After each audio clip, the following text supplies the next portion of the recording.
Последниот пазарен ден во септември помина задоволително за производителите и трговците. На градскиот пазар во Штип денес најмногу се трошеле намирниците потребни за зимница. Пазарот денеска раздвижено малку, до тоа што почнаа зимници да стават нагло и троши се производат. Највеќе одат брокулата, не брокулата, и карафиола оде денеска, моркова оде, свеколото, такви работи одат. Што е за зимница? Но освен за зимница, граѓаните денес пазарја и сезонско овошје и зеленчук. Сите тие генерално замерки за изборот и цените немаа. Па купив цвекло, моркове, пипер, патлиџан, скоро се од тие. Цените се добри за тоа што тешко се произведуваат луѓето, од тоа зависат.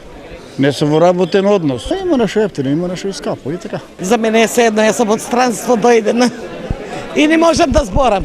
Цените по кои производите се продаваат денес беа слични со минатата недела. Така зелката се продаваше по 25 денари килограм, ајварскиот пипер 30, мудар патлиџан 10, домати од 25 до 40, краставици 30, компир 20, јаболки 30, круши 60 и грозјето се продаваше по 50 денари за килограм.